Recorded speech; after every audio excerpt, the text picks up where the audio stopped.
बहुत समय पहले की बात है। उत्तराखंड के गढ़वाल क्षेत्र में एक साहसी और सुंदर युवक रहता था जिसका नाम था जीतू बगड़वाल। जीतू न केवल एक बहादुर व्यक्ति था, बल्कि वह बहुत ही सुंदर और कला में निपुण भी था। उसकी सबसे खास विशेषता थी उसकी बांसुरी बजाने की कला। वह नौसरी बांसुरी बजाने में माहिर था, जिसकी मधुर धुनें सुनकर कोई भी मंत्रमुग्ध हो जाता था।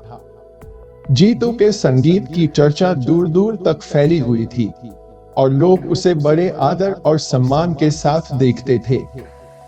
कहानी की शुरुआत होती है उस समय से जब जीतू को अपनी बहन शोभिनी को लेने रैथल जाना था। रैथल गढ़वाल के एक गांव में स्थित था और वहां जीतू की बहन ब्याही हुई थी। यह समय था रोपाई का, जब नई फसल बोने का समय होता है। जीतू के परिवार ने पंडित जी से रोपाई के लिए शुभ मुहूर्त निकलवाया, लेकिन पंडित जी ने बताया कि इस वर्ष कोई भी शुभ दिन नहीं है। हालांकि शोभिनी, जो दूसरे घर में ब्याही हुई थी, उसके लिए एक शुभ दिन था। इसलिए परिवार ने तय किया कि शोभिनी को लाकर उससे रोपाई करवाई जाएगी। जीतू की मां ने उसे जाने से मना किया, क्योंकि बकरी के छींकने से अपशगुन का संकेत मिला था। लेकिन जीतू अपने प्रेम और साहस के आगे किसी भी अपशगुन को नहीं मानता था। उसके दिल में अपनी बहन शोभिनी से मिलने का संकल्प था, लेकिन उससे भी ज्यादा उसे अपनी प्रेमिका भरना से मिलने की लालसा थी, जो रैथल में रहती थी। रैथल की ओर बढ़ते हुए जीतू खैट के डांड पहुंचा, जो एक घना जंगल था और जहां 9 बहनियां, जिन्हें अचरिया कहा जाता था, निवास करती थी। ये 9 बहनियां बहुत ही सुंदर और रहस्यमयी थी। कहते हैं कि जो भी उनके इलाके में आता था, वे उसे हरकर अपने लोक में ले जाती थी। जीतू को इसकी जानकारी थी, लेकिन उसका साहस और प्रेम उसे आगे बढ़ने से नहीं रोक पा रहा था। जैसे ही जीतू ने बांसुरी बजाना शुरू किया, 9 बहनियां उसके सम्मुख आ खड़ी हुई। उनकी सुंदरता इतनी मोहक थी कि कोई भी उन्हें देखकर मोहित हो सकता था। लेकिन जीतू ने तुरंत पहचान लिया कि वे अचरिया हैं और उन्हें जीतू को हरने आई हैं। जीतू ने उनसे विनती की कि वे उसे कुछ समय के लिए छोड़ दें, ताकि वह अपनी बहन को लेकर वापस आ सके और रोपाई कर सके। 9 बहनियों ने उसकी विनती मान ली और उसे 6 गति आषाढ़ तक का समय दिया। जीतू ने शोभिनी को अपने साथ लेकर रैथल से वापसी की, लेकिन उसकी यात्रा की सबसे महत्वपूर्ण घटना वह थी जब वह अपनी प्रेमिका भरना से मिला। उसे अब यह एहसास हो गया था कि उसका जीवन बहुत कम समय के लिए बचा है, इसलिए उसने भरना के सामने अपने प्रेम का इजहार किया। भरना ने भी उससे प्रेम का इजहार किया और यह मुलाकात उनकी आखिरी मुलाकात बन गई। जीतू अपनी बहन शोभिनी को लेकर अपने गांव लौट आया। 6 गति आषाढ़ का दिन आ गया और सभी लोग खेतों में काम करने लगे। जीतू भी अपने खेत में मेहनत कर रहा था, जब अचानक 9 बहनियां, जो अचरिया थी, आई और जीतू को जमीन के नीचे समा लिया।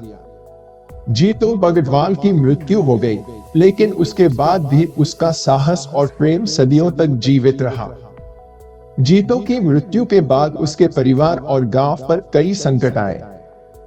राजा और उसके राजघराने पर भी भारी विपत्तियां आई, लेकिन एक अदृश्य शक्ति उन्हें इन संकटों से बचाती रही।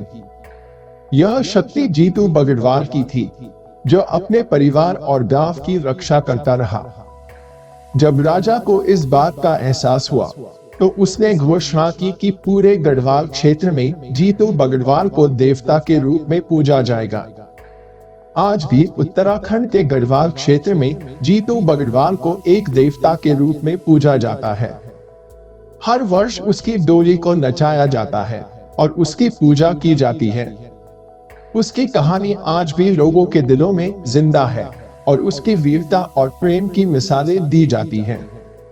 जीतू बगड़वाल की कथा के साथ ही उत्तराखंड के देवभूमि की एक और महत्वपूर्ण कहानी है रूपकुंड और नंदा राज जात यात्रा की। यह यात्रा हर 12 साल में होती है और इसमें हजारों लोग भाग लेते हैं। इस यात्रा का नेतृत्व एक चौसिंगा खाटू करता है, जो एक विशेष प्रकार की बकरी होती है जिसके 4 सिंग होते हैं। यह यात्रा 280 किलोमीटर लंबी होती है और 21 दिनों तक चलती है। इस यात्रा का मुख्य उद्देश्य नंदा देवी को उनके ससुराल कैलाश तक छोड़ने का होता है। रूपकुंड, जिसे स्केलेटन लेक के नाम से भी जाना जाता है, एक रहस्यमयी स्थान है जहां सैकड़ों कंकाल पाए गए हैं। कहा जाता है कि ये कंकाल एक राजा और उसके सैनिकों के हैं, जो नंदा राज्याक यात्रा के दौरान एक भयंकर ओलावृष्टि में मारे गए थे। यह स्थान आज भी रहस्य और भय का प्रतीक बना हुआ है। नंदा देवी राज्याक यात्रा का इतिहास भी उतना ही पुराना और महत्वपूर्ण है जितना कि जीतू बगड़वाल की कथा। कहा जाता है कि यह यात्रा तब शुरू हुई थी जब कन्नौज के एक राजा ने पुत्र प्राप्ति के लिए इस यात्रा को किया था। राजा अपनी पत्नी बलवा रानी के साथ इस यात्रा पर निकला था, लेकिन उसने यात्रा के दौरान कुछ गलत काम किए, जिससे देवताओं का क्रोध उस पर आ गया। इसके बाद राजा और उसके सैनिकों पर एक भयंकर ओलावृष्टि हुई, जिसमें कई लोग मारे गए। रूपकुंड में मिले कंकालों की जांच करने पर पता चला कि उनकी मृत्यु 700 से 800 साल पहले हुई थी और उनकी मौत का कारण उनके सिर पर भारी चीजों का गिरना था। इस प्रकार नंदा देवी राज्याक यात्रा एक पवित्र और रहस्यमय यात्रा मानी जाती है, जिसमें भाग लेने वाले श्रद्धालु अपने पापों से मुक्ति पाने और आशीर्वाद प्राप्त करने के लिए जाते हैं।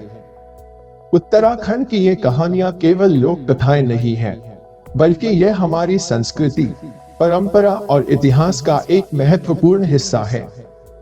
ये कहानियां हमें न केवल हमारे पूर्वजों के जीवन के बारे में बताती हैं, बल्कि हमें यह भी सिखाती हैं कि कैसे हमें जीवन में साहस, प्रेम और आत्मत्याग के गुणों को अपनाना चाहिए। जीतू बगड़वाल की कहानी हमें सिखाती है कि सच्चा प्रेम और साहस कभी हार नहीं मानते और अंततः वे अमर हो जाते हैं। जीतू बगड़वाल की कथा के आधार पर आज भी गढ़वाल के कई गांवों में उसे एक देवता के रूप में पूजा जाता है। हर वर्ष उसके नाम पर मेलों का आयोजन होता है, जहां उसकी डोली को नचाया जाता है और लोग उसे श्रद्धा से नमन करते हैं।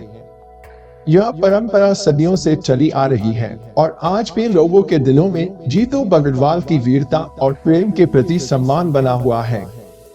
इस प्रकार जीतू बगड़वाल की पूजा न केवल एक धार्मिक अनुष्ठान है, बल्कि यह हमारी सांस्कृतिक धरोहर का एक महत्वपूर्ण हिस्सा भी है।